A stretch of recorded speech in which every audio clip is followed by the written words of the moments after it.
At nandito tayo sa KTM. At tatry natin manghiram ng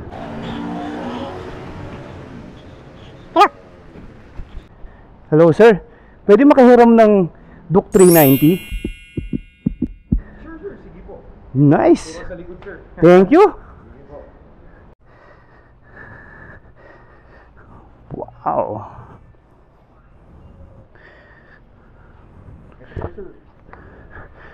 Thank you. Thank you. Balik natin to next month. Let's go. Okay. Naka-kill switch. Nice. Let's go, boys. Thank you, sir.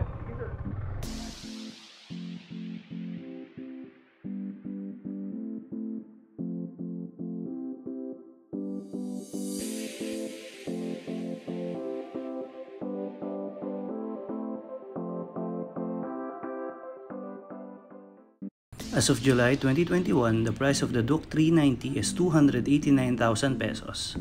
The Duke 390 has a 373cc engine, split steel trellis frame, 37 Nm of torque at 7,000 RPM.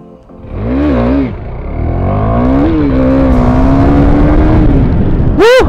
Grabe yun! 43.5 horsepower at 9,500 RPM. Single cylinder 4-stroke EFI liquid-cooled double overhead cam engine. 320mm 4-piston radial fixed caliper disc brake sa harap. 230mm disc brake sa likod. Dito natin i-try yung brakes. 40 kilometers. Oh, grabe yung brake nito. Harap lang yun, harap lang yun. We'll try both brakes. 40 kilometers, tapos saka tayo pe-preno.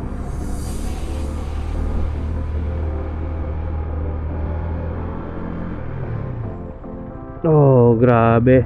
Grabe yung preno. Considering na isang disc brake lang yun nasa harap, Grabe yung braking nito. Either front or rear lang yung gamitin mo. Grabe. And the ABS. Grabe yung ABS. Try natin ulit. 40 kilometers. Oh, grabe.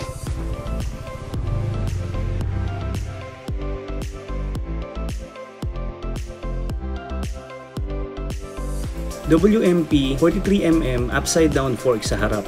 WMP monoshock swing arm naman sa likod. Ground clearance is 175mm and ang seat height is 830mm. I'm 5'8", so medyo tiptoe ako dito, parang mas mataas to sa Duke, sa NK400. Medyo tiptoe ako eh. Yung heat naman niya, ewan ko kasi hindi ko rin alam kasi medyo malamig yung panahon ngayon dahil umuulan. Pero wala ako nararamdamang engine heat. To tell you frankly, wala ako nararamdaman na engine heat. Kasi 'di ba sabi nila na mainit daw ito and nag-overheat. I don't know, pero kinausap ko 'yon sa KTM and siguro before merong engine heat, merong overheating issue, pero so far ewan ko, wala ako nakikitang ganun. Hindi ko nararamdaman yung ganun. But nag-isang oras pa lang naman tayo nagmumotor, so hindi pa natin makikita, saka medyo malamig yung panahon. But for me, wala naman siguro siya masyadong issue. Ewan ko, siguro yung mga past version siguro meron, pero this one wala naman ako nakikitang mali. And yung handling, grabe yung ang gaan.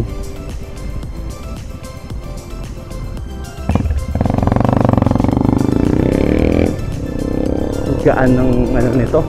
Ang gaan ng manibela. Talagang hindi siya nakakapagod. Grabe. Yung throttle minimal to non-existence ang throttle delay. dahil sa ride-by-wire system ng KTM. And grabe yung response. Suspension naman niya, I'm giving it dahil sobrang maganda for its price na 280,000. Yung suspension niya, approved talaga yung suspension niya.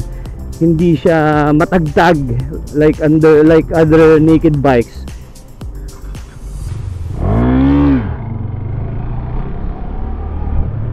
Oh my god, namamatayan ako ng motor. Ba't ganon? So ayun, for its comfort, I give it a 8. Kasi para sa price niya, talagang comfortable talaga siya.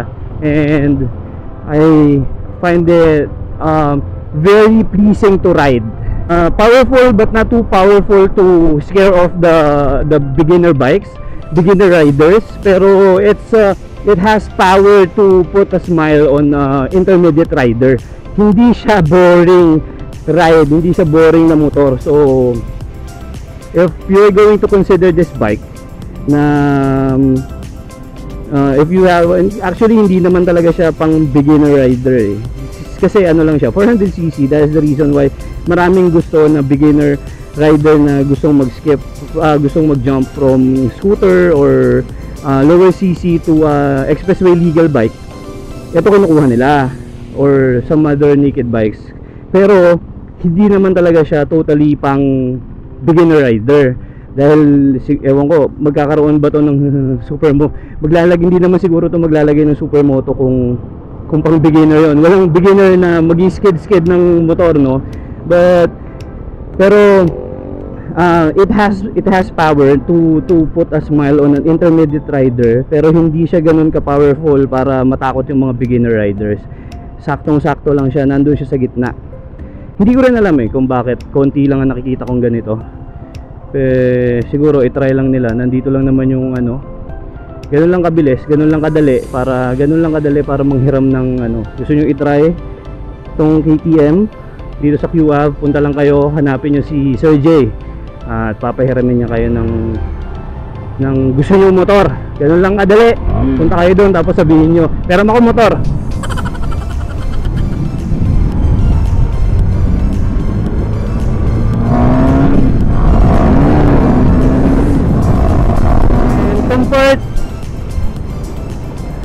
sobrang sarap dalhin itong motor na to. And acceleration, overall I like this bike. Motherfucker, ayoko nang ibalik to. Pwede ko ba ipalit to sa motor ko? Trade in?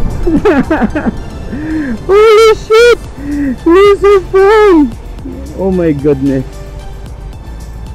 Like, I don't understand why I haven't seen a lot of KTMs out there. Grabe tong bike na to. Shit, grabe yung tibok ng puso ko. And the display, ang ganda ng display. Ito, nakita nyo yan, pag nag-iiba yung kulay niya. Nag-iiba yung kulay niya pag nagre-rev ka. So pag hindi siya yung blue lang lahat, colored TFT display. So maganda.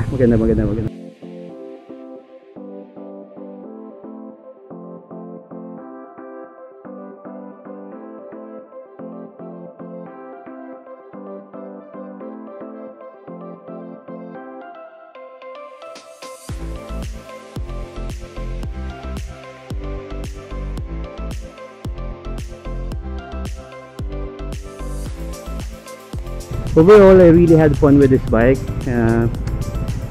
Ganda. And now I understand bakit tinawag siyang corner rocket. Grabe tong bike na to.